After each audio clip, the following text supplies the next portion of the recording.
Jamil Chad de volta aqui ao Entre Nós, a Band News FM. Boa tarde, seja muito bem-vindo.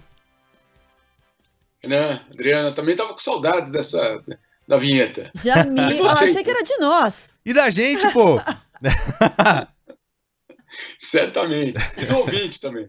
O ouvinte sentiu sua falta. Nós sentimos e o ouvinte também. Comentei com o Renan aqui no comecinho do Entre Nós que na semana passada os ouvintes já começaram. Cadê? Tá demorando muito a voltar. Voltou, gente. Que bom. Voltei. E com uma boa informação, imagino, você vai me dizer se é boa ou não, que essa movimentação de volta com a saída de grãos, de exportações da Ucrânia para o restante do mundo, né?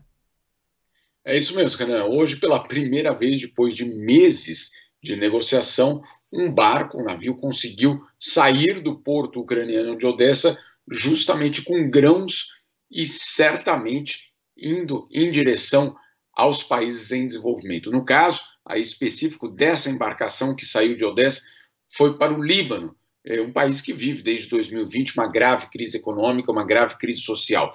Mas, acima de tudo, isso representa uma retomada da exportação de grãos de alimentos da Ucrânia. A Ucrânia, que é um ator fundamental no abastecimento, principalmente dos países mais pobres, em relação a alimentos. Então, de fato, como você colocou, Renan, é uma notícia muito importante. Foram vários meses de negociação, tanto que, nesses vários meses, só para vocês terem uma ideia, um total de 20 milhões de toneladas, é isso mesmo, 20 milhões de toneladas de grãos e alimentos ficaram estocados na Ucrânia, esperando serem exportados. Isso, claro, com essa falta do abastecimento, esses países mais pobres foram duramente atingidos, mas não só eles, Renan, Adriana, no Brasil, em vários outros lugares do mundo, qual foi o impacto? O aumento no preço dos produtos, dos alimentos. Vocês aí estão sentindo isso todos os dias. Agora, a grande esperança é de que, se esse escoamento for de fato mantido, se de fato a Ucrânia conseguir de novo exportar os seus grãos, eventualmente nós vamos ver aí pelo menos uma redução leve, ou talvez até uma redução mais significativa dos preços dos alimentos pelo mundo. Tomara que isso aconteça, porque a crise é global e a crise é muito séria no que se refere aos alimentos. E aí, claro, alguém poderia falar, mas o que é que eu tenho a ver com o Porto de Odessa? Eu, morador de São Paulo ou de qualquer outra cidade do Brasil. Bom, tudo. Se essa exportação for mantida, é o preço de alimentos no Brasil que eventualmente também pode cair.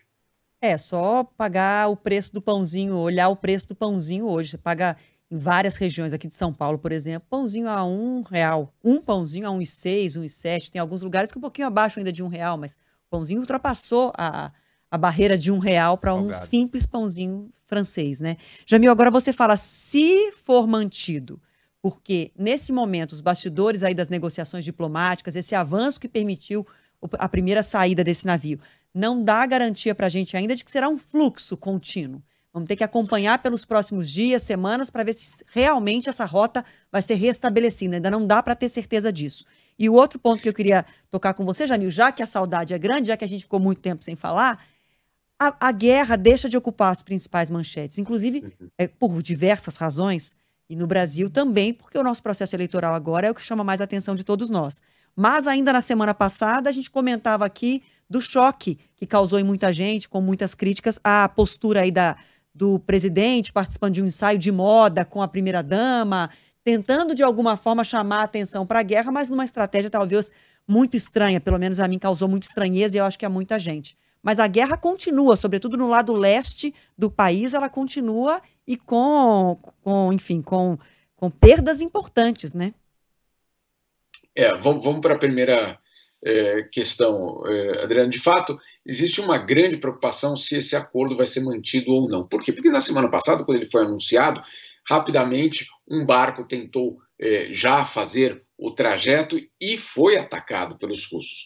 Os russos primeiro disseram que não foram eles não tinham nenhuma relação com isso, depois mudaram o discurso dizendo, olha, que na verdade aquele barco carregava armas. Então a questão é saber se de um lado os russos vão cumprir o acordo e também do outro lado, se os ucranianos não vão usar a rota, que é uma rota para alimentos, para eventualmente movimentar outras coisas, entre elas armas. Então, existe um ponto de interrogação. Essa guerra mostrou a fragilidade da confiança entre os interlocutores. Hoje não existe uma confiança entre russos e ucranianos, nem entre a ONU e vários dos atores na guerra, e, portanto, existe uma preocupação, como aconteceu no caso dos corredores humanitários, que eles eram estabelecidos, depois voltavam a ser fechados, alguns dias depois eram restabelecidos de novo, porque, claro, é algo complexo e tudo depende, claro, da vontade política dos dois lados. Então, como você falou, um ponto positivo, certamente,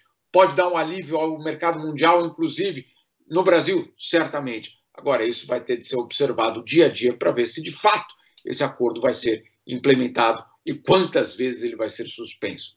Ou seja, vamos aguardar, vamos esperar. Segundo ponto, a guerra continua, Adriano.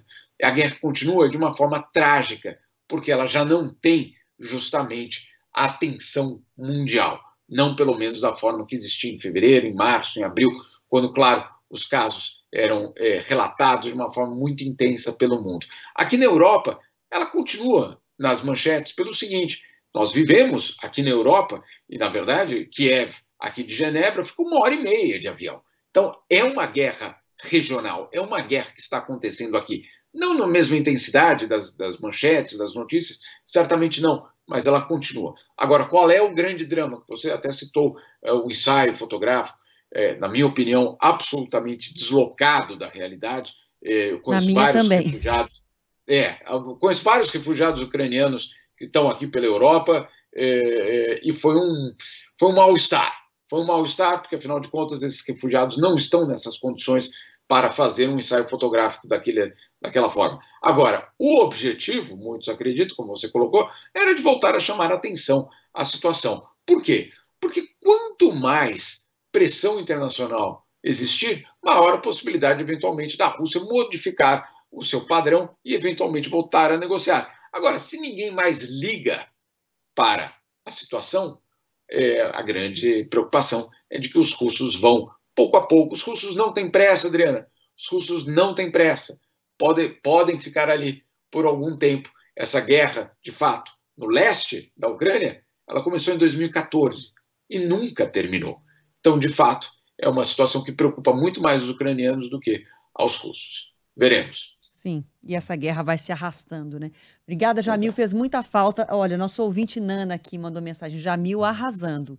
Isso é sinal de muita saudade, viu? Amanhã estaremos de volta. Estamos juntos amanhã, então. Muito obrigada, Jamil. E outro ouvinte aqui de Osasco, São Paulo, olha, só para terminar com vocês, ele fala: pãozinho aqui em Osasco, um pãozinho de 50 gramas, 1,20 cada. Nossa Senhora. É isso. O que está acontecendo do outro lado do mundo está refletindo aqui, como acabou de explicar para a gente o Jamil. Muito obrigada, Jamil. Até amanhã. Beijo para você. Beijo a todos.